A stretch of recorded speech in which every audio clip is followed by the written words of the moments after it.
अल्हम्दुलिल्लाह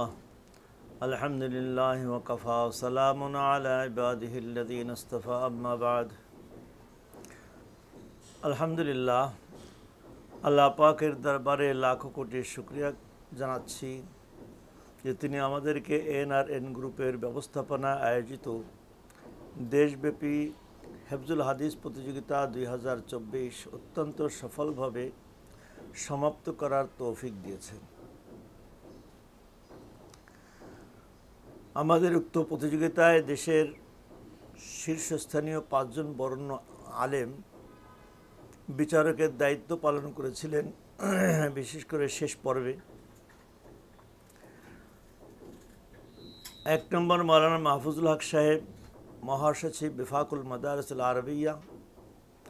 2 নম্বর মুফতি দিলাওয়ার হোসেন সাহেব, মোহতামিম জামিয়া ইসলামিয়া দারুল উলুম ঢাকা আকবর কমপ্লেক্স। 3 নম্বর মুফতি গোলামুর রহমান সাহেব, মোহতামিম ইমদাদুল উলুম রশিদিয়া মাদ্রাসা খুলনা।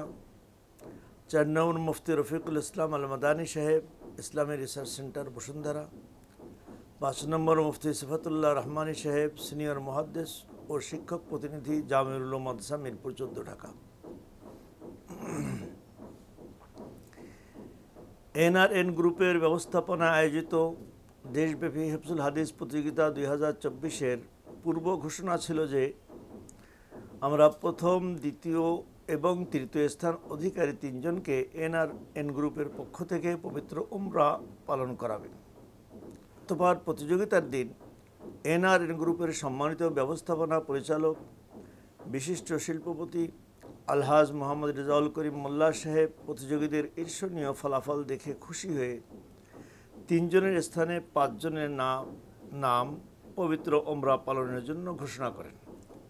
আলহাজ মোহাম্মদ রেজাউল করিম মোল্লা সাহেব এনআরএন গ্রুপের পক্ষ থেকে এই 5 জন বিজয়ীর সাথে দেশব্যাপী হেফজুল হাদিস প্রতিযোগিতা 2024-এর সার্বিক ব্যবস্থাপনায় নিয়োজিত থাকার কারণে মুফতি হাসান আহমদ যশোরীকেও যোগ করেন। যদিও হাসান আহমদ যশোরীর ঘোষণা ছিল না, তারপরও উনি খুশি হয়ে তাকেও এদের সঙ্গে উমরা করাচ্ছেন। আলহামদুলিল্লাহ। মুফতি হাসান আহমদ যশোরীর সাথে তার স্ত্রী এবং মেয়েও পবিত্র উমরা পালনে যাচ্ছে। তার স্ত্রীও মেয়ের থেকে শুধু টিকিট বাবদ সামান্য কিছু টাকা নিচ্ছেন, বাকি সকল খরচ আলহাজ মোহাম্মদ রেজাউল করিম মোল্লা সাহেব বহন করছেন। আলহামদুলিল্লাহ, ইতিমধ্যে প্রথম স্থান অধিকারী হাফেজ আবদুল্লাহ তার পিতার সঙ্গে উমরা পালন করে আসছে। এনআরএন গ্রুপের পক্ষ থেকে তার পিতাকে নগদ টাকা প্রদান করা হয়েছে। আমাদের যে 5 জন প্রতিযোগী ছিল তাদের নাম যথাক্রমে একজন হাফেজ আবদুল্লাহ, পিতা মৌলানা ইমদাদুল্লাহ কাসেমি।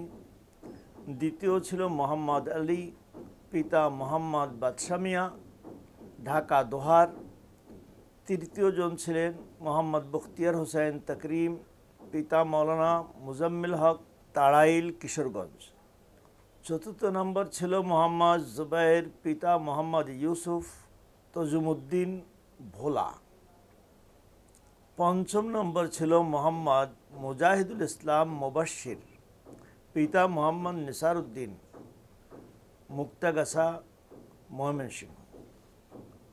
আর আগামী 24 ফেব্রুয়ারি 2025 রোজ সোমবার সকালে আমাদের যে 5 জন প্রতিযোগী বিজয়ী ছিলেন, বিজয়ীদের একজন তোমরা করে আসলেন, আর বাকি 4 জনকে নিয়ে আগামী 24শে ফেব্রুয়ারি 2025 রোজ সোমবার সকালে এনআরএন গ্রুপের সম্মানিত ব্যবস্থাপনা পরিচালক আলহাজ মোহাম্মদ রেজাউল করিম মোল্লা সাহেব নিজেই যাচ্ছেন, সাথে হাসান আহমদ যশোরী এবং তার পরিবারও যাচ্ছে। আল্লাহ পাক এনআরএন গ্রুপের এই মহৎ উদ্যোগকে কবুল করেন, এর উত্তম থেকে উত্তম জাযা তাদেরকে দান করেন। এনআরএন গ্রুপের সঙ্গে সংশ্লিষ্ট সকল সদস্যবর্গদেরকে এবং তাদের ফ্যামিলির সকল সদস্যদেরকে আল্লাহ পাক আল্লাহর নেক বান্দাবান্ধা হিসেবে কবুল করেন। তাদের এই মহৎ উদ্যোগকে আল্লাহ পাক কবুল করেন, এর উত্তম থেকে উত্তম জাযা দুনিয়া এবং আখিরাতে এনায়েত করেন। বিশেষ করে এনআরএন গ্রুপের সম্মানিত ব্যবস্থাপনা পরিচালক আলহাজ মোহাম্মদ রেজাউল করিম মোল্লা সাহেব, আল্লাহ পাক যেন তার সকল দান অনুদান কবুল করেন, তার ব্যবসা বাণিজ্যের ভিতরে বরকত দান করেন, তার সন্তানদেরকে নেককার এবং আদর্শ সন্তান হিসেবে গড়ে ওঠার তৌফিক দান করেন। আর এ ধরনের প্রতিযোগিতা বারবার আয়োজন করার তৌফিক দান করেন। সর্বশেষ আরেকটা কথা না বললে নয়, অনেকে বারবার ফোন করে জিজ্ঞাসা করেন, জানতে চান যে আগামীতে এই ধরনের প্রতিযোগিতা হবে কি না। তার জবাবে আমরা সংক্ষিপ্ত আকারে বলতে চাই, আল্লাহ তাআলা যদি আবারও সব কিছুর ব্যবস্থা করে দেন তাহলে অবশ্যই এই ধরনের প্রতিযোগিতার আয়োজন করা হবে। এই ধরনের প্রতিযোগিতা আয়োজনের জন্য আমাদের একটা বিশাল খরচ যায়। যেমন প্রতিযোগিতার সংশ্লিষ্ট একটা খরচ আছে, বিভিন্ন ডিস্ট্রিক্টে গিয়ে প্রতিযোগিতাগুলো প্রাথমিক পর্যায়ে এটাকে পুরা করা, দ্বিতীয় নম্বরে পুরস্কার প্রদান সংশ্লিষ্ট। তো পুরস্কারের খরচ আর এটি মিলিয়ে বছরে যেটা গেছে প্রায় 20 থেকে 22 লক্ষ টাকার মতো একটা খরচ যাচ্ছে সর্বসাকুল্যে সব মিলিয়ে। এর একটা বড় খরচ তো ওমরা পালনের সঙ্গে।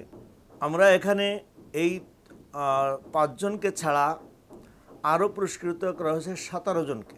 17 জনকে পুরস্কার এবং যাতায়াত ভাড়া, এছাড়া আরও 54 জনকে যাতায়াত ভাড়া এবং পরীক্ষা নেওয়ার জন্য যে সমস্ত ওস্তাদ বিভিন্ন ডিস্ট্রিক্টে গিয়েছিলেন তাদের যাতায়াত ভাড়া এবং তাদের কিছু সম্মানী, এই বাবদ খরচ গেছে সেখানে প্রায় 10 থেকে 12 লক্ষ টাকা খরচ আছে। আর 10-12 লক্ষ টাকা খরচ এখানে ওমরা বাবদ যাবে। তো এই বিশাল খরচের ব্যবস্থাপনাটা, ওমরাটা তো এনআরএন গ্রুপ নিজের কাঁধে নিয়ে নিয়েছেন, আর বাকিটা সম্পূর্ণ আমাদের পক্ষ থেকে, আমাদের ব্যক্তির পক্ষ থেকে এত বড় বিশাল খরচ এটা সমাধান করার আমাদের জন্য বারবার করা এটা একটু কঠিন। তাই যদি এ ব্যাপারেও আমরা কাউকে পাই বা একাধিক জনকে পাই যারা এই খরচটাও কাঁধে নেবেন, তাহলে এমন প্রতিযোগিতা প্রতি বছর না হলে অন্তত 2-1 বছর পরে পরে বারবার করা সম্ভব। যদিও আমাদের একান্ত ইচ্ছা ছিল যে এই কিতাবটার কলেবর আমরা বাড়াবো, বৃদ্ধি করে করে এখন আছে 350 হাদিস, এটাকে আমরা 1000 পর্যন্ত উন্নীত করব এবং 1 বছর পরে পরে এই প্রতিযোগিতা দিয়ে আমরা এই কাজ সামনে অগ্রসর হব। কিন্তু এই খরচের কারণে আমরা একটু পিছপা হয়ে যাচ্ছি আপাতত। কিভাবে করতে পারবো কি না সেটা সঠিকভাবে এখন উত্তর দেওয়া আমাদের পক্ষে সম্ভব হচ্ছে না।